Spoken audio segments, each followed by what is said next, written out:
नमस्कार मंडळी, स्वागत आहे तुमचे अश्विनीज किचनमध्ये। दररोज त्याच भाज्या खाऊन जर तुम्हाला कंटाळा आला असेल तर अशी तुम्ही झणझणीत आमटी बनवा जी तुम्हाला खायला खूप छान वाटेल।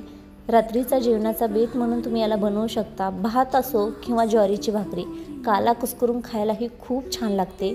चला मग ही आमटी कशी बनवायची ते पाहूया। त्याच्यासाठी इथे मी छोटे पातेले घेतले, त्याच्यात अर्धी वाटी एवढी मटकीची डाळ घेतली। आता ही मटकीची डाळ आपल्याला स्वच्छ धुवून घ्यायची आहे। धुण्याऐवजी इथे तुम्ही साफ करून म्हणजे त्याला स्वच्छ पुसून भाजून घेतली तरी चालेल, पण मी इथे न भाजता डायरेक्ट वापरणार आहे। त्याच्यामुळे 2-3 पाण्याने स्वच्छ अशी ही डाळ धुवून घेणार आहे। आता डाळ स्वच्छ झाली। आता मी इथे गॅस चालू करून गॅसवरती पातेले गरम करायला ठेवलेले आहे। पातेले चांगले गरम झाल्यानंतर 1 चमचा तेल टाकले।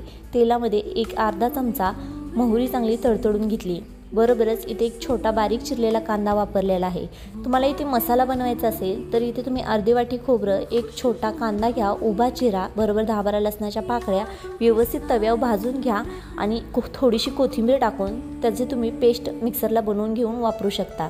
पण मी इथे डायरेक्ट माझ्याकडे ऑलरेडी बनवून ठेवलेले होते, म्हणजे लसूण, खोबरा आणि कोथिंबीरचा कुट्टा अगोदर बनवलेला होता, म्हणून मी डायरेक्ट त्याचा तसाच कुट्टा वापरलेला आहे। आता याला एकदा व्यवस्थित मिक्स करून घ्यायचे। चांगले मिक्स झाल्यानंतर आपल्याला याच्यामध्ये टोमॅटोचा वापर करायचा आहे। आता इथे मी टोमॅटो टाकलेले आहे, साधारण अर्धे टोमॅटो टाकून घेतले होते। इथे तुम्ही ऑप्शनल आहे, तुम्हाला आवडत नसेल तर नाही टाकले तर चालेल, पण टोमॅटो टाकल्यावर आमटीला चव खूप छान येते। आता या टोमॅटोला पाणी छान सुटलेले आहे, त्याच्यामुळे मसाला करपत नाही आहे। तोपर्यंत अर्धा चमचा हळद, कलरसाठी बेडगी मिरची पावडर 2 चमचे टाकली आणि मसाला एकदा व्यवस्थित हलवून घेतला। मसाला दोन्ही साईडनी चिटकू नये म्हणून टोमॅटो मॅश व्हावा आणि त्याला पाणी आणखी सुटावे म्हणून चांगला व्यवस्थित एकदा हलवून मिक्स करून घ्यायचा। 2 चमचे इथे धने पावडर टाकायची। सोलापुरी काळा मसाला 1 चमचा टाकून घ्यायचा।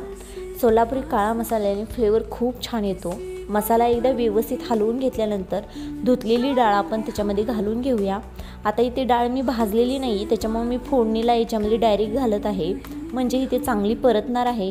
त्याच्यामुळं डाळीचा जो फ्लेवर आहे तो आपल्या मसाल्यामध्ये येईल आणि ते पूर्ण एकवट झाल्यानंतर आपली भाजीची चव देखील खूप छान लागेल।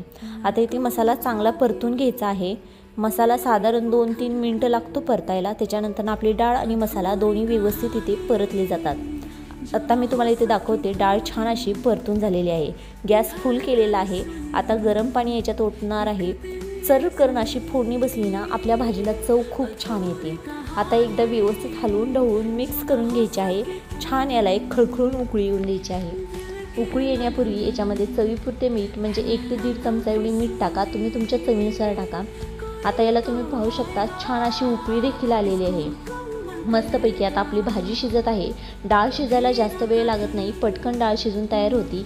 ही आमटी म्हणाल तर 10 ते 15 मिनिटात बनवून तयार होती आणि ज्वारीच्या भाकरीवर खायला तर खूप छान लागते। आता याला एकदा हलवून घेतले। इथे माझ्याकडून शेंगदाण्याचा कुट्ट्याचा मी 2 ते 3 चमचे वापर केलेला आहे, फक्त दाखवायचा राहून गेलेला आहे।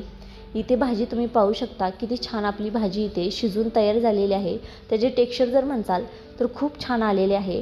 डाळ जास्त प्रमाणात आपण इथे वापरलेली असल्यामुळे शेंगदाण्याचा कुट्टा 2 ते 3 चमचेच पुरेसा होतो, फक्त माझ्याकडून दाखवायचा राहून गेला। डाळ छान अशी शिजलेली आहे, भाजी आपली व्यवस्थित छान झालेली आहे। वास तर खूप मस्त येत आहे, पटकन कधी ताटात घेऊन खाईल असे झालेले आहे। आता तुम्ही इथे बघू शकता, मी हाताने दाबल्यानंतर डाळ अशी शिजली की म्हणायचं आपली भाजी परफेक्ट इथं शिजून झालेली आहे आणि मुगाची डाळ शिजायला जास्त वेळ लागत नाही।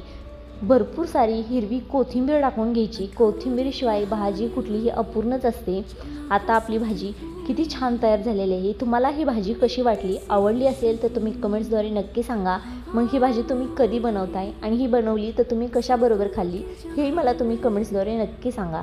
आवडली असेल तर लाईक, शेअर आणि सबस्क्राईब करायला विसरू नका। धन्यवाद।